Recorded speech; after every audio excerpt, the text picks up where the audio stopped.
Salam Media,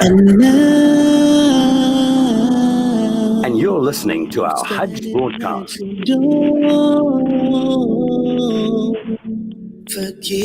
Bismillah ar-Rahman ar-Rahim. Assalamu alaikum wa rahmatullahi wa barakatuh. As we welcome you once again to the airwaves of Salam Media, and this is our Hajj broadcast 2020. We cannot glorify, we cannot thank Allah subhanahu wa ta'ala enough for having blessed us and for being able to be part of another Hajj broadcast, and one being the fifth pillar of Islam. This journey of Hajj, as we have been doing in the past, once again, we will be utilizing the airwaves during this particular time.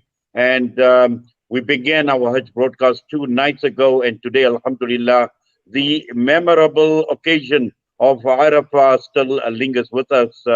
We had the opportunity to bring you the khutbah, the translation, the discussion surrounding the khutbah, and a lot more inspiration when we spoke to the likes of Mufti Ismail Menk.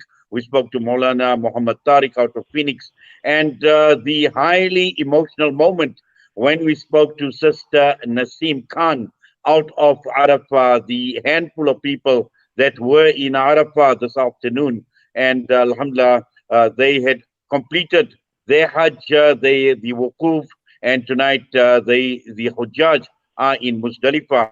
But we always do is we take on various discussions, various topics around Hajj. And for many years, one of my ex-colleagues who was with me at Channel Islam International was Muhammad Nur Nordien, and always taking this discussion on another level.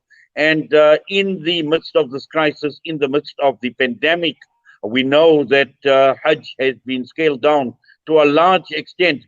But also there are other implications. There are social implications. There are socio-economic implications. There are political implications. And these are just some of the issues that we want to discuss this evening. And I'd like to welcome to the show this evening with me my brother Muhammad Nur Nordien. Assalamu alaikum wa rahmatullahi wa barakatuh. Brother Muhammad Nur, assalamu alaikum. It does appear as if we are having a bit of a problem trying to get in touch with Muhammad Nur, but I'm sure we will get in touch with him, and we will know shortly. I can see him connecting. Yes, possibly having a slight problem there. We know with the signal strength. Okay, there we are. We see the handsome face of Muhammad Nur Nordien. Assalamu alaikum, brother. Assalamu alaikum wa barakatuh. Nice, always good to see you. And inshallah ta'ala, it's great to always to talk to you and to exchange views, and we've been doing this for quite a long time, But you've never called me handsome. Yes, Muhammad Nur, I think if we could just, you are sounding a bit faint, but inshallah, we're hoping that we can have your levels up a bit. But nevertheless, great having you with us and part of the Hajj broadcast team. As I mentioned, you've been with me for many, many years, and we've discussed various angles, various aspects of Hajj, and also someone like yourself who studied in the Kingdom of Saudi Arabia, being part and parcel as a scout for a number of years during Hajj, monitoring the crowd control, assisting the people. And when one looks at what had happened today on the day of Arafah, a completely different picture emerging, very, very subdued, very few people. We see the gaps in Masjid al-Namira today during the khutbah. We see the gaps on Jabal al-Rahmah. And never, I suppose, you even in your wildest of dreams would have dreamt that we would be experiencing a Hajj of this sort. Thanks, Inayet. Thanks for having me again. I hope you can hear me. Can you hear me? Yes, I can. Okay, that's good. This year there was 10,000 pilgrims. That's not even % of the 2 million that you usually have. It's not even a half a percent. So it is half a percent.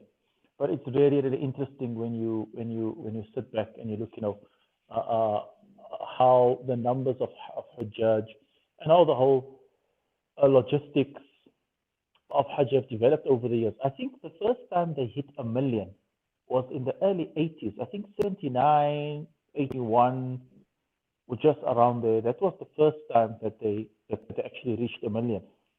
I think the first time they reached 500,000 was in the mid 60s, late 50s around there.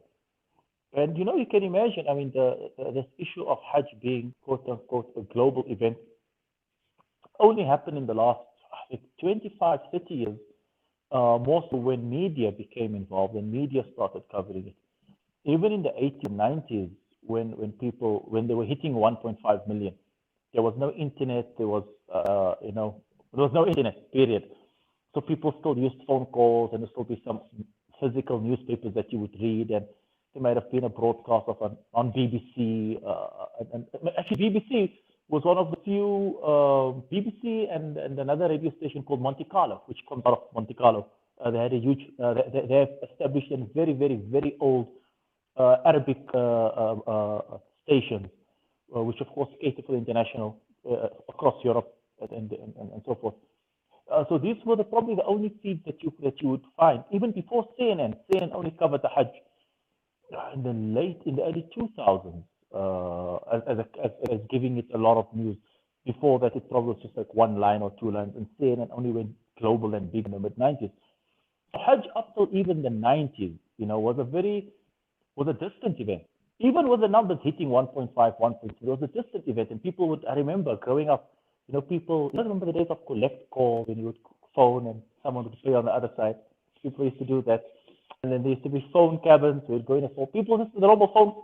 People, I remember there was times when you'd buy these stacks of coins and you put it in the machine and you phone and tell people they're in Arafah, and that's how people would know what was happening, So within a space of 10 years, 15 years, Hajj really has gone global.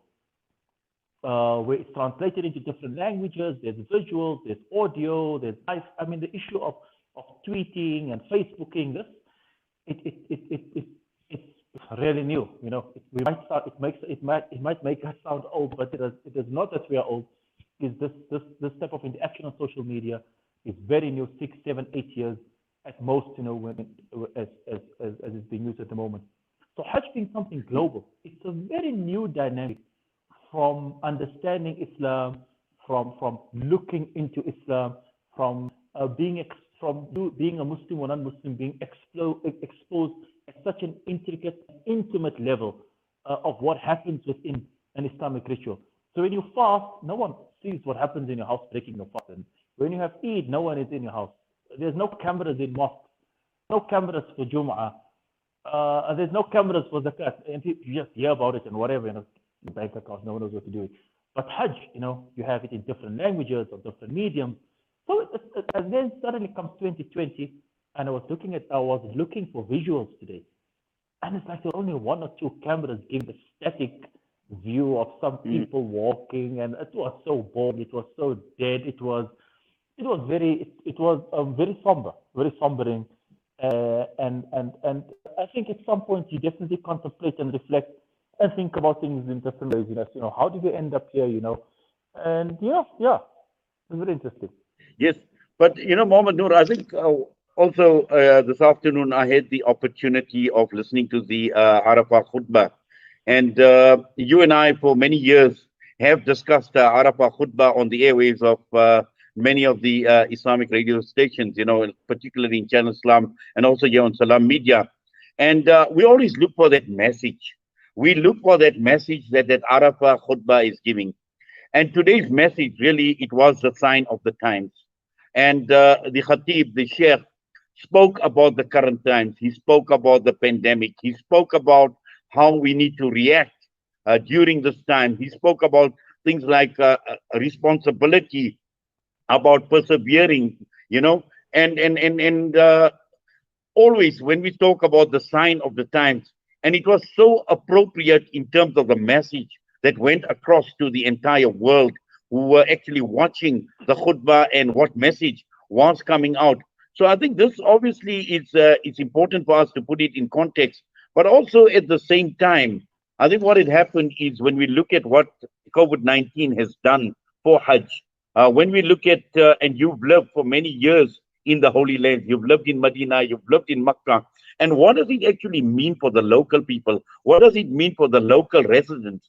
So that's why I say when we talk about social impact, socio-economic impact, these are dynamics that are likely, obviously, that have impacted already. And just to try and understand the level or the nature of the impact this is likely to have on the on Saudi Arabia as a country itself, and more so its people and the residents of Makkah and Medina. Thanks. To be honest, I mean, listen, the writing is on the wall.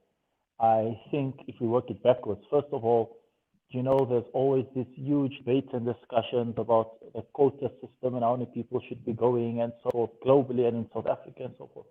I think without a shadow of a doubt, the Saudis going forward, and everyone will agree that it's, COVID-19 is probably not the last of these types of pandemics that we will see.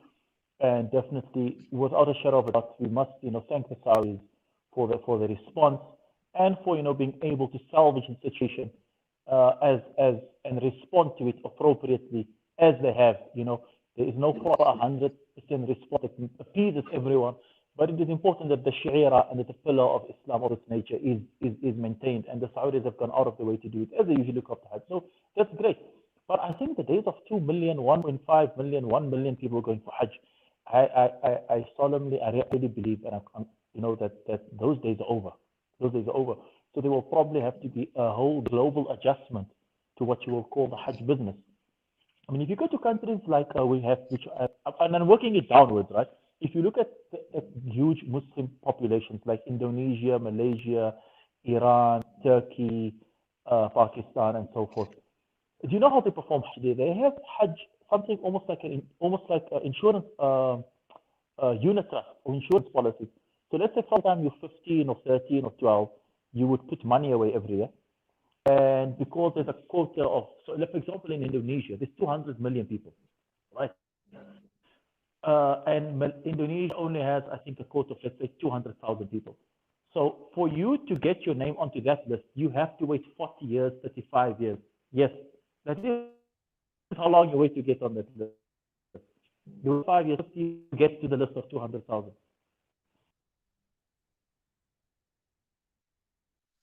Yes, I think we have lost Muhammad Nur there for a few minutes, but we will try and get hold of him. And I think what he's saying obviously is very, very important, and particularly when we look at the larger Muslim countries, when you look at the larger the countries with the large Muslim populations, and how this Hajj industry has been impacted right across the entire world. Muhammad Nur, I see you back with us. You can continue. So you can imagine, right? What's going to happen in these countries now when they have to reduce their quotas from 200,000 to 100, from 100 to 50 or less. When people who are scheduled to go this year are not going, and they're sitting on the funds of people. That's one part of it. Can you imagine that I told my wife today? I said, if you Muhammad Nur, sorry, if you could just up your levels a bit, please. If you could just up your levels a bit, you're getting very faint. Yes, I can. Can you hear me now?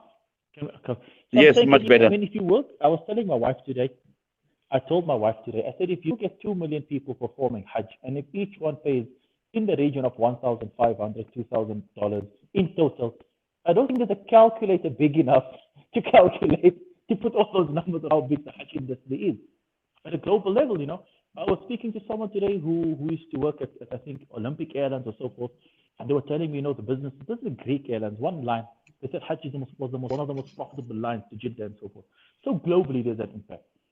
In South Africa as well, I've spoken to a few individuals who are involved in the industry, travel agents, and it's not just the Hajj, the whole Umrah season before Hajj going down into December, all of that is dead. Going further on to Saudi Arabia, I mean, without a shadow of a doubt, businesses have been impacted, businesses closed. At the beginning of COVID, the Saudi government, of course, gave substantial relief to businesses and so forth. I mean, there was a time when they were paying 60% of the salaries of employees in the private sector. Government carried 60% of salaries of employees in the private sector, right through. But remember, Hajj is something else. It's rentals, it's services, it's revenue, and that has just disappeared. So I think after Hajj, you probably will see a lot of legal issues like in South Africa, because many people, of course, especially in Makkah and Medina, most of these hotel groups all rent and lease and lease. By the time a pilgrim lives in that accommodation, he's probably the sixth or seventh person leased in a chain of leases from the owner. So yeah, I mean, at the end of the day, there's not much anyone can do, and I'm sure the Saudi government at some point will intervene and will try to inject something into the economy. They're trying to rejuvenate local tourism, and they'll probably try to increase the traffic during the course of the year, maybe open Umrah season a bit earlier, regulated, But I'm sure, I mean, if you look at how well they responded to Hajj, you can definitely see that they have a solid planning, solid capacity to execute, and they have the correct people, driving and steering this issue. And I'm sure that whatever the Saudis decide on how to move forward with this thing, it will. I'm sure, based on what you are seeing at the moment, we are definitely in good hands. Yes. Now, Muhammad Nur, I think the other important aspect is, when we're looking at Hajj, and obviously Hajj over a period of time, and as you mentioned, in the last 10, 15 years, we've seen so much changes that have taken place. We've already started seeing how the changes that have taken, the physical changes in terms of the infrastructure that had taken place, and, Makkah, the rebuilding of Makkah. And with all of that, it's come at a huge cost to the Saudi authorities, to the government, to the Ministry of Hajj. And over the years, there has been a lot of talk in terms of expansions, in terms of increasing the number of Hujjaj over a period of time. And clearly with COVID-19, with this pandemic, it actually came unexpected. And any plans that they may have had, or any plans that were put in place, obviously, these have been hampered severely, and he said a severe impact on whatever plans the authorities had as far as Hajj is concerned and going into the future. Now, I think it's going to actually be interesting to see, when this pandemic blows over, in terms of what damage has been done and what sort of damage control can obviously come out of this, because I've heard of reports of just with Hajj alone this year, and Umrah as well, we're looking at possibly $12 billion in revenue that will be lost, which is a fair amount of the GDP of the Saudi, or the Kingdom of Saudi Arabia. Yeah, I believe that the expansion, of course, is at different stages and different levels and different phases. And the Saudi government has budgeted for the expansion of the Haram of Makkah and Haram Medina, and expanding the city and so forth. So I think from a planning perspective, I mean, I'm not a civil engineer or anything, not even by a dream, but from speaking to people and listening to colleagues on that side of the world, you will probably just see that certain phases are probably delayed. Some phases might be, shelved in the near future, as we go forward. You will of course see. Remember, I mean, there was a time when yellow fever was a serious issue, right? Then the vaccine was developed. It's very simplistic. It's probably not the same thing. But I'm saying as time goes on, the mechanisms will be developed for it. If they cannot get 2 million people for Hajj, the Saudis will find a way probably then of just increasing the traffic and bringing in higher volumes during the course of the year, with Umrah and so forth, and etc. As far as GDP, I don't have figures of Saudi GDP in front of me, but you should remember, I mean, the Gulf countries have been under pressure in GDP, especially because of the prices of oil going down. Remember also in Hajj, the government subsidizes a lot, especially the government has always subsidized the almost complete Hajj, I mean, when pilgrims go, they pay like a 600, like 2,000 rand or something like that, 600, 800, whatever it is, and that just pays for some of the services. It's a token, but the government has poured hundreds of billions in the last 20, 30 years to build that infrastructure, which is purely been subsidized by the government. And I would go out on a limb and saying that the revenue that they get from Hajj does not necessarily equal the amount of money they put in the infrastructure. So yes, there is probably a loss, definitely a loss of revenue in the private sector. Remember, in Saudi Arabia, government does not generate itself a lot of revenue from services. It's only recently that the government has imposed taxes, VAT. I think they only imposed VAT for a month or two ago. So the government in Saudi Arabia does not generate a huge portion of its income through services and taxes. I mean, there was a time in Saudi Arabia until 2 years ago when the most you paid on a tax was probably 7% import tax for electronics or something like that. This was 2 or 3 years ago. That was the most you paid on anything. So, but of course, things are changing now. So taxation on goods and services is increasing. But Saudi Arabia as a country did not derive a large percentage of its, or the bulk of its money from services and so forth. So that income and that revenue, of course, you know, it's a lot of money which goes into the private sector. So you would have private entities, real estate owners, hotel operators, transport, people in the transportation, people in merchandise, you know, consumables, you know, possible consumables. Those markets really are hit. And I'm sure that the government will probably, you know, find some type of relief for them.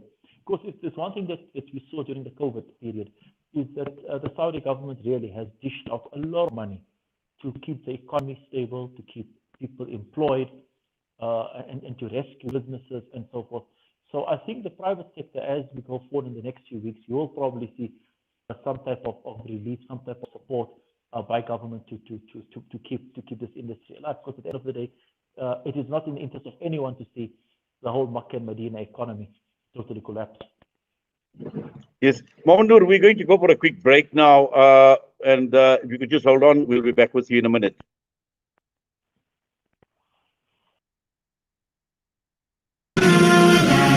It's a new beginning. It's a new era. Salam Media, humanitarian journalism.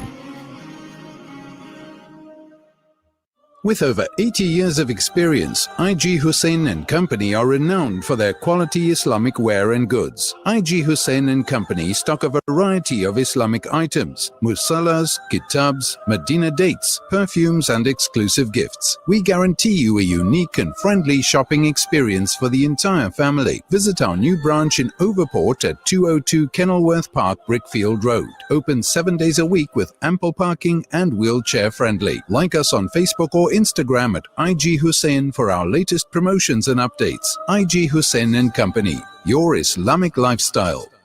Dad, well, I've been chatting with an investment broker today and... Broker? Did the broker tell you that our economy is a mess? There's bushfires in Australia, America wanted World War III, and now the coronavirus is traveling around the world. Well, I also thought about purchasing some crypto. Crypto? What's that, like another pyramid scheme? I don't trust what I can't see. There's an apartment in Belito. So all your family will be asking to stay there for free. And what if the government takes it away, eh? Dad, I don't think it works like that. I'll tell you what works. Gold. At your age, I invested in gold coins and it paid for your university fees and your wedding. No contracts, no agreements. Your investment is in your hands and you own it. With a 70% growth in only 5 years, do you still doubt gold investment? Contact RJ Coin today, 031 202 4701, or visit them at 151 Stephen Lamini Road in Musgrave, Durban. Randery Jewelers Gold Coin Exchange, your passport to gold investment. Once again, Maulana Timur will be doing the annual Qurbani. Many people in the villages live well below the poverty line and only eat meat on the days of Eid al-Adha. Support this cause at 1,750 Rand for 7 shares or 250 Rand per share. Contact Maulana Timur, Maulana Sajjad, Maulana Hamad or Maulana Abbad on 011 852 6324 or 8538 or 8613 or 072 299 9268. All slaughtering will be supervised by a team of foreign ulama. Visit www.operationqurbani.org.za. لبيك اللهم لبيك لبيك لا شريك لك لبيك إن الحمد والنعمة لك والملك لا شريك لك لبيك اللهم لبيك لبيك لا شريك لك لبيك إن الحمد والنعمة لك والملك لا شريك لك لبيك اللهم لبيك لبيك لا شريك لك لبيك إن الحمد والنعمة لك والملك لا شريك لك لبيك اللهم لبيك لبيك لا شريك لك لبيك إن الحمد والنعمة لك والملك لا شريك لك لبيك اللهم لبيك لبيك لا شريك لك لبيك إن الحمد والنعمة لك والملك لا شريك لك لبيك اللهم لبيك لبيك لا شريك لك لبيك إن الحمد والنعمة لك والملك لا شريك لك لبيك اللهم لبيك لبيك لا شريك لك لبيك إن الحمد والنعمة لك والملك لا شريك لك لبيك اللهم لبيك لبيك لا شريك لك لبيك إن الحمد والنعمة لك والملك لا شريك لك لبيك اللهم لبيك لبيك لا شريك لك لبيك إن الحمد والنعمة لك والملك لا شريك لك لبيك اللهم لبيك لبيك لا شريك إن الحمد والنعمة لك والملك لا شريك لك لبيك اللهم لبيك لبيك لا شريك لك لبيك. Salam Media. The time is just gone 7:33 p.m. as we bring you this Hajj broadcast, and my guest tonight, Muhammad Nur Nordien, and we are talking about various dynamics of Hajj and how Hajj has evolved over a period of time, and particularly now that we're in the COVID-19, we're in the pandemic era, and this is something that many of us would never ever have dreamt of, but in our lifetime, we have actually seen what has happened, and today we know there were close on to a few thousand people who were assembled in Arafah. But Muhammad Nur, just to continue from where we left off, and we were talking about the economic implications for the Hajj ministry, for the Kingdom of Saudi Arabia, but also right across the entire world. When one looks at what has happened with Hajj, and Hajj is obviously a global event, and this impact has not only been felt in Saudi Arabia, but its impact has been felt right across the world, the entire Muslim world. I mean, yes, definitely. I mean, yeah. When COVID just hit and governments around the world started the lockdown, the global debates going on about social distancing, opening of mosques, of Jum'ahs, of Eid Salah, and so forth. It was very interesting for me to see how the Muslim world responded. I know that I'm always accused of being a skeptic and cynical about this pipe dream of Muslim unity. So it was very rewarding to see it prove itself out there, globally. But I think there are many lessons from it. Is that Muslims, individuals, listen, everyone has been touched by COVID, whether you're a Muslim, a Christian, a Jew, whatever it is, and everyone during the time of COVID has had some type of reflection. I think if you're an average person with average, human qualities, humanistic qualities, and an average conscience, you definitely spend some moments contemplating and reflecting, on your life as an individual and on your life if you're part of a community, and what is important for people. And as Muslims, I've always maintained, in my opinion, that in the Muslim world, we've reached a point where we have It's another controversial word coming out here. But we've become little pagans, Muslims have gone back to becoming pagans. Delusion that they are believers in one end, but behaving like pagans in the same way, Attachments to everything, attachments to scholars, attachments to my mosque, I don't like your mosque, I like your congregation, I don't like this congregation, Habib,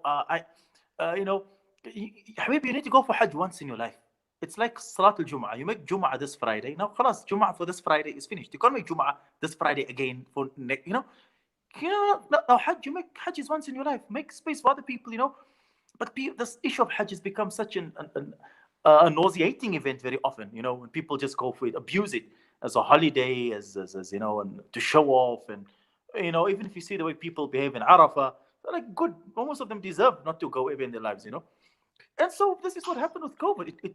I hope it has awakened people to understand what is important, If that mosque is closed, do you have the capacity to pray or not?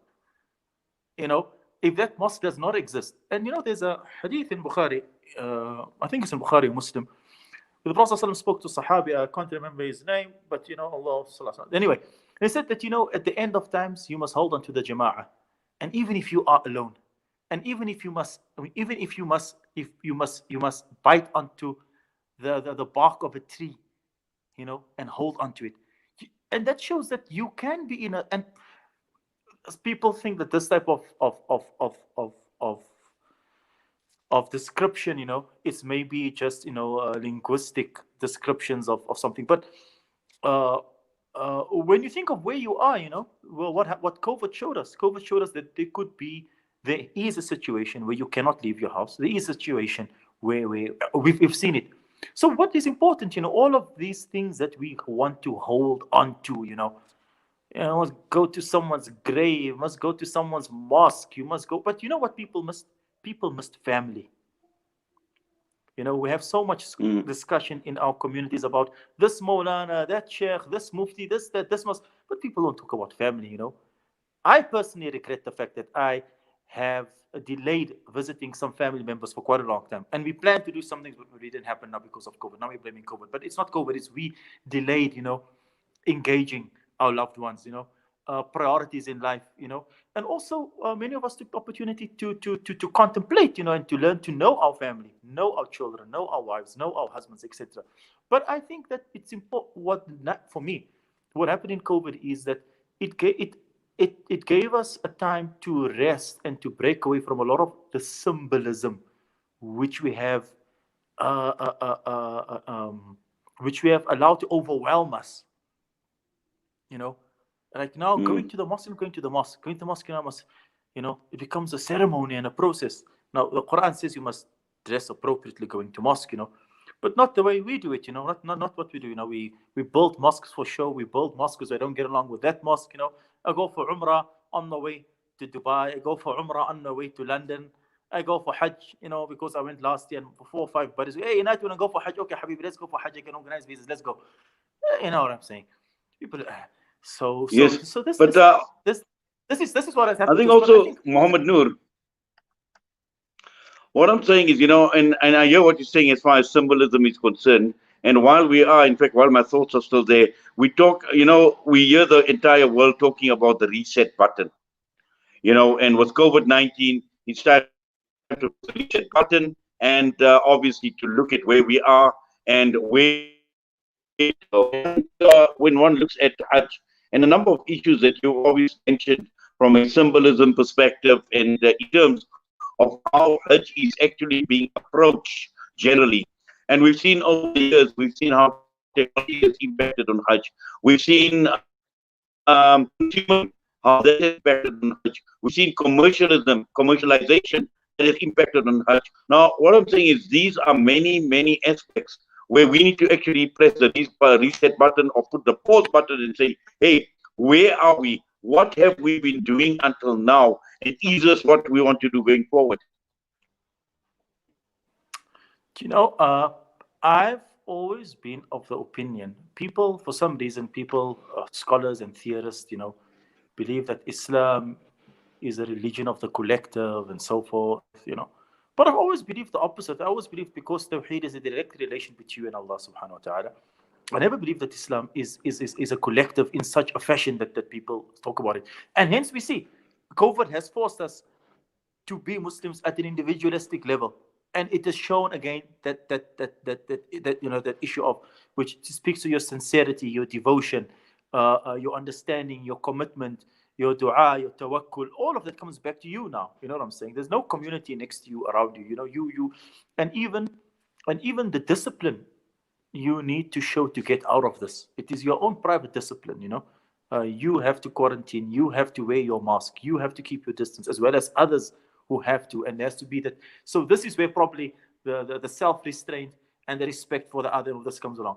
So I don't think there is necessarily a reset button within the Muslim community, but I think there will, and I hope that as we go forward, you know, we are wise enough, and that institutions are open enough and humble enough to see, you know, where they have erred during COVID, because a lot of the catastrophes and problems we had at the beginning of COVID and the fiascos we've had globally did not result during COVID.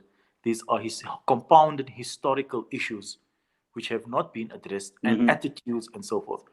But at the same time, if anything, COVID has also shown that people don't learn, because a lot of individuals, people, masses, you know, are even further invested in whatever it is they invested before COVID, whether it be people, institutions, ideas, philosophies, etc.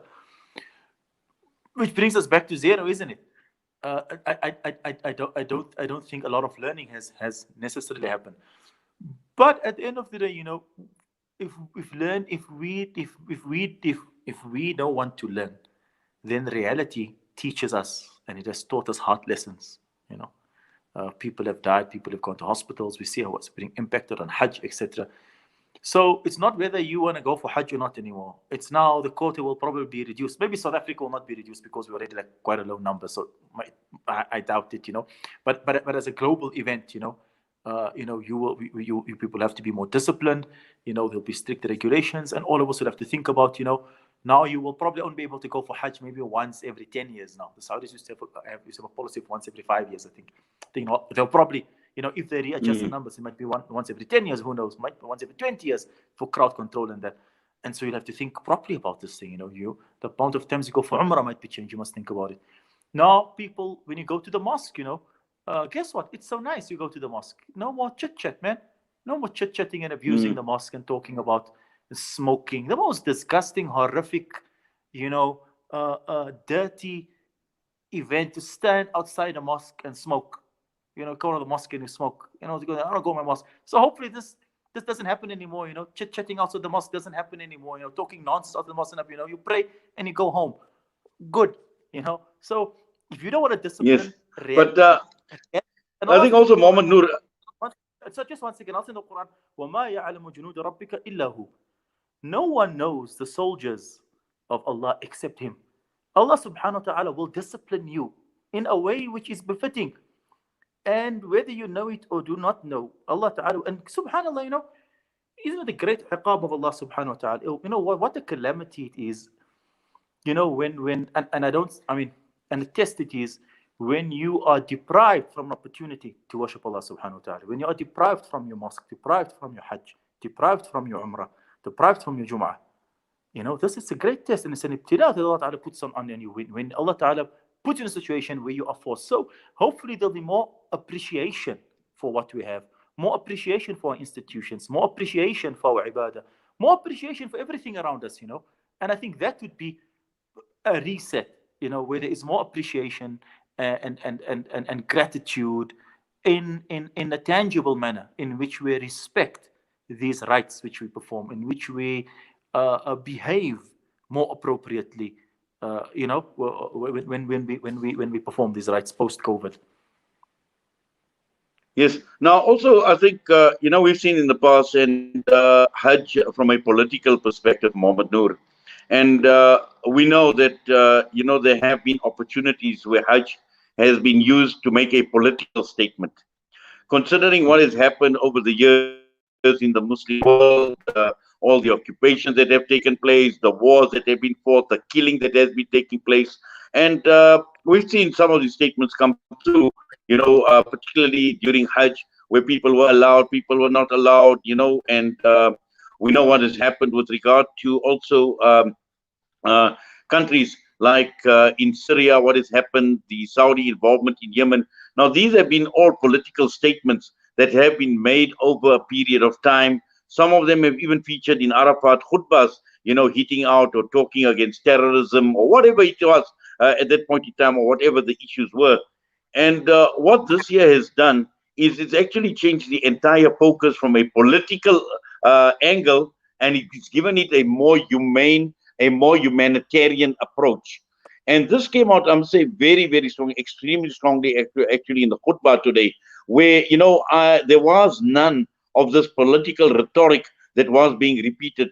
So there, again, I think has been a major change. It's been a major shift. And this is directly as a result of the pandemic and what COVID-19 and the havoc and what it has created throughout the entire world.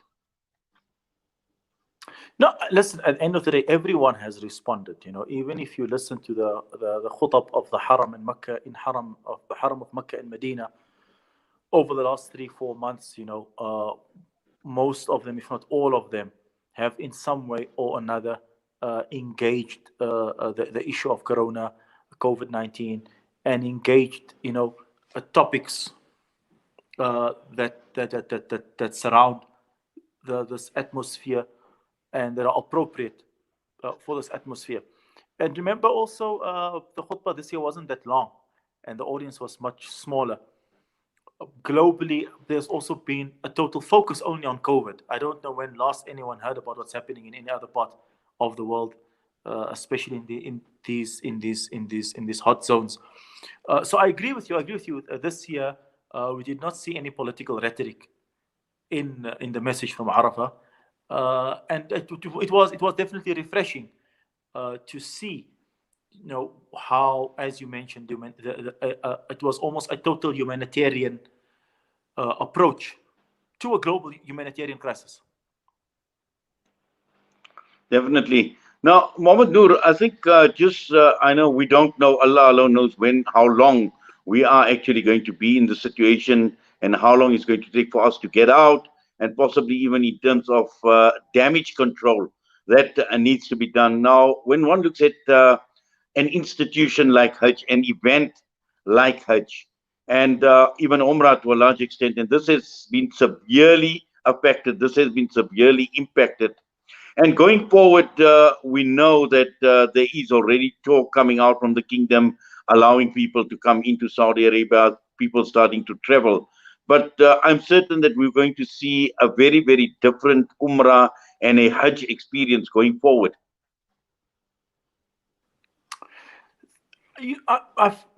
Interestingly enough, Saudi Arabia was one of the first countries to implement lockdown. I mean, everyone else implemented lockdown from the middle of March, end of March, beginning of April. Saudi started lockdown, if I'm not mistaken, the end of February already. At the end of February, the Saudis started lockdown. The Saudis have taken this extremely seriously. And if you look at the global, I mean, there are philosophies in the world which say, let's do herd immunization and et cetera, and the Saudis, they are not part of that conversation. They're on the extreme. They are social distancing. They closed their schools in February, March already. They are on the total opposite of the spectrum, as they are taking it very seriously and they're implementing as much as possible when it comes to the social distancing and protocols, etc. But at the same time, Saudi Arabia also has eased back in. So I spoke to some colleagues there, and it's public knowledge. They will probably be opening schools, I think, the second or third week of Muharram and so forth. And they'll, like South Africa and other parts of the world, there'll be reconfigurations of classes and so forth. So Saudi, of course, will be following global best practices, global standards.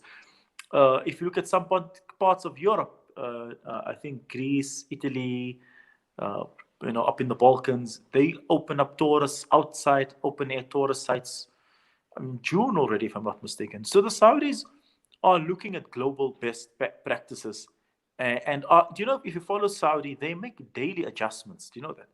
They make daily adjustments. Like on a daily basis, they will open up this area. Tomorrow they will close this area. Tomorrow they will, but not in a haphazard way that affects things so if schools are closed, you know, and so forth. If there's a lockdown in this area, but they make small little adjustments, you know, every now and then, and they monitor it.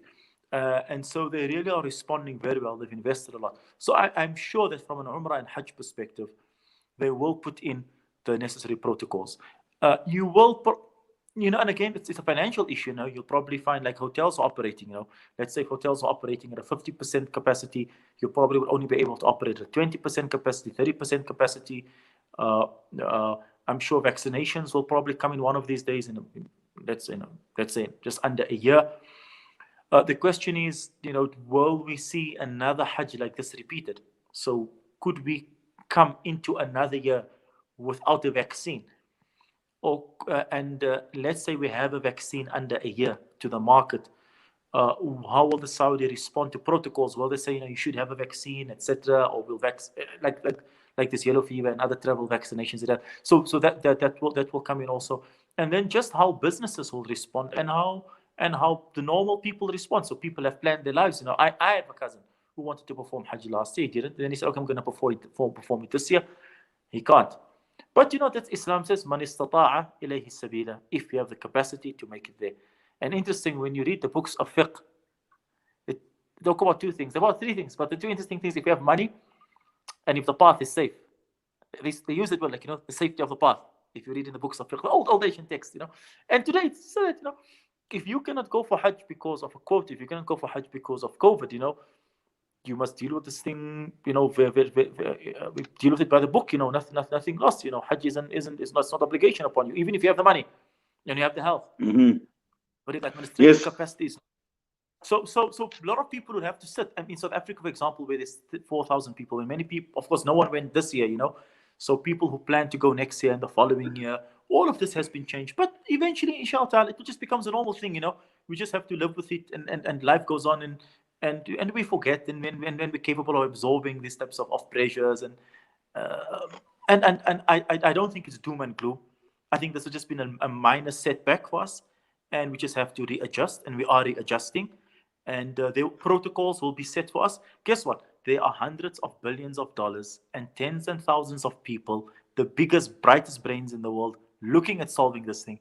So I think humanity, where we are today, we inshallah ta'ala, we are in good hands, and we are getting out of it. We are getting out of it, you know. Well, inshallah, we are. And I think also, you know, when one looks at what they've done this year as far as Hajj is concerned, and the regulations and the precautions that they've made, you know, people coming in to perform their Hajj, the quarantine period in the build-up to Hajj, making absolutely sure that, you know, these people are healthy and they will be able to perform the Hajj. And then also going as far as taking other measures, like even sanitizing the pebbles to throw at the Jamarat. I mean, they've gone to that extent as well, where not even allowing people to touch the Kaaba or kiss the Hajar-e-Aswad, making sure that people are being escorted at all points in time. Like, for instance, today from the masjid after the khutbah, they were not allowed to walk. They were put into buses. They were escorted by police all the way wherever they went to, whether it was to a camp or whether they went to Jabal Rahma as well. So what I'm saying is, based on the situation, they have weighed the situation, they've weighed their options, and this is where they've implemented regulations. And I suppose going forward, we'll find exactly the same thing. They will assess the situation, they will weigh what the setup is and how this is likely to impact, and possibly going forward, we will see some of the regulations being changed, and anybody wanting to go for Umrah or Hajj will just have to adjust. You know, I told my wife today, when I looked at this tawaf, I really was cursing. I said, why the hell didn't these people do this years ago, man? I am so tired of being pushed and spit on and trampled on. And by the way, I haven't kissed the Hajar al-Aswad in decades, man, because the filthy people spit on that thing, man, really. I haven't touched the thing for years. It's unhygienic, of course, really. I'm serious. So, like, why haven't you done it before? But guess what? Out of COVID, we're coming out better, you know. There are better regulations, looking after people's health. over people's safety. You know, how many accidents happen in Hajj? How many people get lost, go through emotional trauma in Hajj? You know, how many people push each other? How many people curse each other? How many people fight in the tawaf? It is, and I've given you my thoughts on this, you know, candidly many times before. And I think this regulation is good, you know. To us, mashallah, walking in disciplined, around the thing disciplined. It looked, my wife asked me, is this real or is this like an animation they made? I said, no, this is real. This is really what it looks like, you know. And guess what, you know, if Muslims, this issue of Muslim unity, etc., it can happen when, and that is why in Islam, the issue of having a ruler, the wali al-amr, who is behind the driving, in the driver's seat, behind the steering wheel, making sure that happens. You know, making sure that there's the discipline, making sure, if you just left this to people to go and do what they want to do, it would have been a fiasco, you know. But the Saudis, I'm sure everyone knows, when it comes to Hajj, the Saudis don't accept any interference, and they've delivered on it year after year, and it's something that they know well, and they do it well. And alhamdulillah, they adjusted. And you are correct. As we go forward, I mean, maybe going forward, it might not be as stringent as we saw it now, but definitely there will be probably, you know, huge adjustments, you know, to crowd control. And, you know, I remember years ago, there were plans, you know, which even spoke to these issues of saying, you know, how do you control the crowd from coming from Mecca and from Aziziyah to the Haram and all of that? And how do you put, you know, let us only put like 200 buses an hour, 300 an hour. And they have, these types of plans have been there. The Saudis have been thinking about it. Been very difficult to implement. But, you know, this COVID has shown us, and probably has shown the Saudis how to do it. They can do it. And they will take lessons from this, and they will implement it for everyone's safety and everyone's comfort. And I believe we should support them, you know, in whatever steps they take, and which they have taken, which has been only for the benefit and the safety of the pilgrims. Yes. Well, Muhammad Nur, it's going to be interesting to see, obviously, with Hajj over, and as we head into the future, and how these changes are likely to take place and how they're going to impact. But you and I can continue talking for a very, very long time. But unfortunately, our time has actually run out. And as always, my brother, it's wonderful. It's great chatting with you. And I think this is our first as well in terms of doing an interview remotely in this manner. But inshallah, we hope that, you know, things obviously ease off and we can get back to normality. But for now, we wish you well. We wish your family well as well. Have yourself a wonderful Eid, inshallah. And I'm not going to ask you when you're making Eid, whether you're making Eid tomorrow or on Saturday. That's a matter for another topic. Tomorrow. Okay, fine. All right, no problem. All right, but inshallah, we'll talk. Eid Mubarak to you and Eid Mubarak to the viewers, you know, and may Allah Ta'ala accept the Hajj of those performed Hajj. And those who have not performed Hajj this year, don't worry. If it is written for you, inshallah ta'ala, you will go. And if it is not written, then it's okay also. Allah ta'ala has something else written for you. You know, don't despair. You know, don't be sad. This is the time for us to dig deep into our faith. And it is a beautiful opportunity that Allah gives you for you to look for Him. You know, when Allah gives you an opportunity to think of Him for a moment, then He has given you a great opportunity to think of Him. So when Allah gives us opportunity for us to supplicate to Him and to ask from Him and to beg from Him and to seek Him, then He's given us such a good opportunity. You know, it's not many of us go through stages. Some people go their whole lives not knowing that feeling of looking for Allah subhanahu wa ta'ala. So just that looking for Him and seeking Him that you feel now, that in itself is a great opportunity, you know. So don't despair, inshallah. Whenever it is written for you, it is written for you. And Eid Mubarak to everyone in South Africa, around the world, my friend. And all of the best. Inshallah, Ameen. Jazakallah so much, my brother, for coming on and sharing this last hour with me. Wishing you all the best. Assalamu alaikum wa rahmatullah.